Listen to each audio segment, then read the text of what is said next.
Je suis de retour. Puis j'ai pas fini d'être de retour. Vous allez voir, ça va arriver souvent. Il va y avoir des petites vidéos avec moi, Luc Allard, pour vous aider avec vos mathématiques. Alors, je vais insister sur le mot du jour, les fonctions. C'est un mot qu'on a entendu souvent, sans trop peut-être l'avoir expliqué, mais maintenant, c'est le moment de respirer profondément et de comprendre ce mot. Qu'est-ce qu'une fonction? Ben, une fonction, c'est ceci, les amis. Je te donne un x, et en retour, tu me donnes un y. Je te donne un autre x, puis en retour, tu me donnes un autre y ou le même, mais en tout cas, tu me donnes un y. Je te donne un x, puis en retour, tu me donnes un y ou tu m'en donnes pas. En tout cas, l'important, c'est que tu m'en donnes pas plus que 1. Et c'est ça, une fonction. Ça veut dire, à chaque fois que je te donne un x, tu peux me donner rien en retour, tu peux me donner un y en retour, peut-être même le même y que tout à l'heure, mais jamais plus qu'un y. C'est ça, une fonction. Donc, ce que je vais faire, je vais vous demander de biffer un petit peu. Il y a une chose avec laquelle je suis moins d'accord dans les notes. Donc, on va lire ça ensemble, puis vous allez voir, ça va faire plein de sens avec la petite histoire que je viens de vous raconter. Une fonction est une relation qui fait correspondre à toutes les valeurs que prend la variable indépendante. La variable indépendante, bien sûr, c'est toi, c'est x. À chaque fois que je te donne un x, qu'est-ce que j'ai en retour? Peut-être un y, peut-être pas, mais jamais plus que 1. Donc, je vais écrire ici O plus une valeur. Pas 2, pas 3, O plus une valeur. Une valeur de quoi? Une valeur de qui? Une valeur de la variable dépendante. Donc, encore une fois, je te donne un x et tu me donnes 0 ou bien un y, jamais plus. Et la variable dépendante, bien sûr, on va l'écrire dans la joie et l'harmonie, c'est toi, y. On t'aime beaucoup, on te salue en passant. OK. Alors, si on a bien compris ça, on va aller maintenant à l'autre encadré bleu, parce que ce qui est écrit ici, la notation fonctionnelle, j'en ai déjà parlé dans une autre leçon de vie, comme le temps passe vite. Allons voir qu'est-ce qui est un petit peu plus bas. Allons voir si on a des exemples de fonctions ici. Je vous rappelle, je te donne un x, et en retour, pas plus qu'un y. Donc, par exemple, qu'est-ce qui se passe ici? On va avoir un problème. Ici, sur la ligne rouge, qu'est-ce qu'on peut voir? Ben, ici, on a un point du genre, j'invente des nombres. Par exemple, x vaut 2 et y vaut 10. Puis ici, on a le même x. Hein? On a le même x, les points sont alignés. Donc, par exemple, ici, x vaut 2, mais y, au lieu de valoir 10, il vaudrait, par exemple, 4. C'est un exemple. À ce moment-là, le x, il va correspondre à deux y différents, et c'est pour ça que ce n'est pas une fonction. Alors, finalement, ce que j'essaie de dire, c'est que à chaque fois qu'on va balayer de gauche à droite, si jamais il se passe une situation comme celle-là, où notre balai rouge croise deux points, j'insiste, 2 points qui sont dans le dessin ou dans la relation, si on croise 2 points, ben c'est pas une fonction.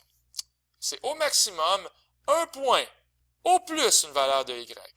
Alors ici, ça ne fonctionne pas, parce que lorsque x vaut par exemple 3, ben, il y a un paquet de y qui sont associés. Même chose ici, on a 2 points, donc par exemple, lorsque x vaut 20, on a 2 y qui lui sont associés. Ici, par exemple, c'est bon, on va avoir des fonctions. À chaque fois qu'on promène notre petit balai rouge, on va uniquement toucher une fois, donc ça s'appelle une fonction, et non pas comme ici, comme, au risque de me répéter, on touchait 2 fois, avec des gros points juteux à part de ça. Bien! Bien. Ben, le reste, c'est tout simplement peut-être un exercice ou 2 ou 3 ou 4. Allons voir. Cette table de valeurs représente-t-elle une fonction? Attention, il y a un piège. Hein? On a mis y ici, puis x là. On n'est pas content. On vient de se faire jouer un tour. Alors, qu'est-ce que ça veut dire? Regardez ici. Si x vaut 2, y vaut 1. Donc, lorsque x vaut 2, on s'en va pointer vers la valeur de y qui vaut 1. On voit ça très rarement dans les manuels de mathématiques, mais ça existe quand même. Et un peu plus loin, quand x vaut 2, y vaut 3. Donc, x vaut 2, et cette fois-ci, on va aller pointer vers 3. Donc, ce n'est pas une fonction parce que x est associé à deux valeurs de y. Ah, ici, c'est amusant. On a un sapin de Noël. on dirait qu'on a une équation mathématique compliquée, mais finalement, c'est juste écrit New Year. Donc, c'est juste pour rigoler un peu. Ici, on n'a pas de fonction parce que, par exemple, lorsque x vaut, faut bien que je compte mes petits carrés, 1, 2, 3, 4, 5, tiens, lorsque x vaut 5, ici on a y qui vaut 2, puis ici on a y qui vaut, j'ai de la misère un peu à compter mes carrés, mais quand même, on dirait que c'est ceci. Lorsque x vaut 5, y vaut 2. Et ici, on dirait qu'on a x vaut 5 et y vaut 5. Donc, on n'a pas une fonction, encore une fois. Ça, c'est très, très, très, très, très joli. Je serais prêt à payer très cher un élève qui réussit à trouver la règle de cette fonction-là. Ce n'est vraiment pas une droite de la forme y est égale à ax plus b. Vraiment, vraiment pas. Mais c'est quand même une fonction parce que jamais le x est associé à 2y. Là, vous allez peut-être dire, ouais, mais ça ne marche pas. Ici, y il vaut 1, ici, y il vaut 1, ici, y il vaut 1, parce que c'est écrit 1 ici en passant, les amis. Et un paquet de fois, y vaut 1. Ça ne dérange pas si le même y est répété souvent.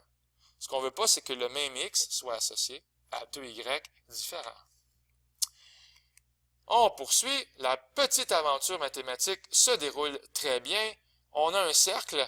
En passant, c'est quand même assez simple. En 5e secondaire, vous allez voir comment on fait pour faire apparaître un cercle dans un plan cartésien en écrivant une règle mathématique, pas avec un compas.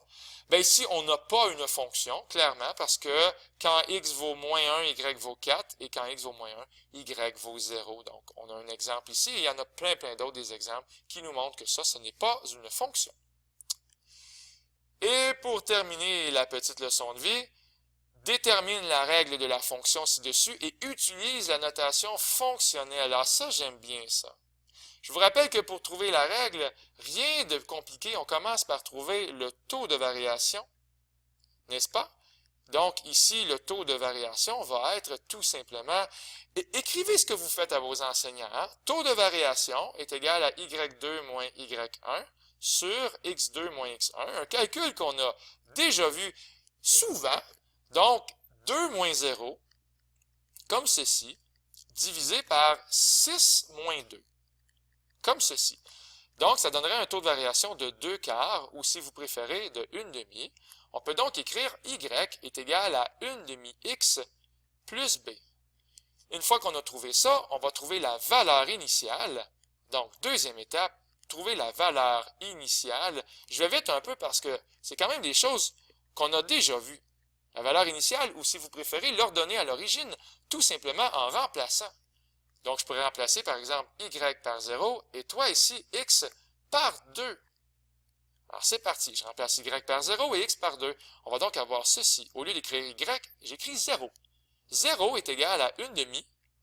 Et x, au lieu d'écrire x, j'écris 2, plus b. On cherche bien sûr, toi ici, b. Qui es-tu? D'où viens-tu? Où vas-tu? 1 demi fois 2, ça fait un entier. Donc, 0 est égal à 1 plus b. Et avec le principe de la balance, on devrait trouver facilement que b est égal à moins 1. Et donc, la règle, ici, c'est y qui est égal à 1 demi x moins 1.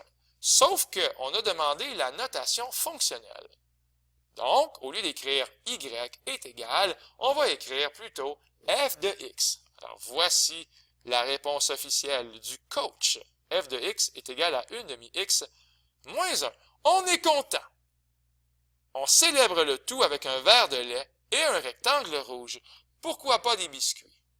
F de x est égal à 1 demi x moins 1, c'est la règle. Donc, ça veut dire, calcule f de 22. Alors là, ça va bien et ça va plutôt rapidement. Alors, f de 22, ça veut dire, je te demande, s'il te plaît, de remplacer x par 22. Voilà, c'est fait. 1 demi, au lieu d'écrire fois x, on va écrire fois 22. La parenthèse est très appréciée. Moins 1.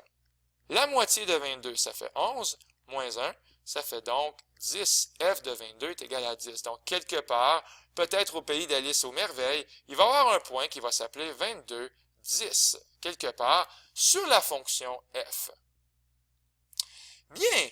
F de moins 3, ben c'est le même principe. On remplace le x par moins 3, ce qui va faire 1 demi fois moins 3, moins 1. Ben 1 demi fois moins 3, moins 1, je vais rapidement, mais ça fait moins 5 demi.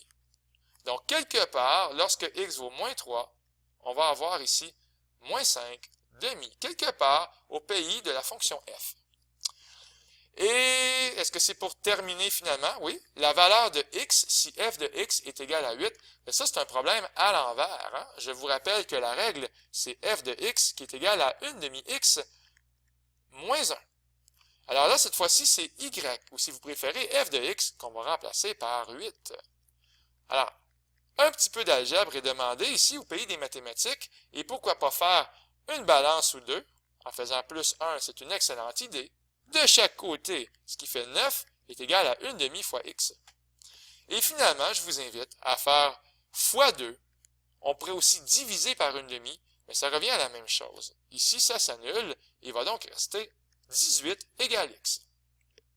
Voilà, on a utilisé la notation fonctionnelle. Au lieu d'écrire y, on écrit f de x. J'espère que la vidéo vous a stimulé, qu'elle vous a fait vraiment sourire de plaisir. Il y avait même quelques bonnes blagues. C'était Luc Allard pour le Collège Sainte-Anne qui vous dit au revoir.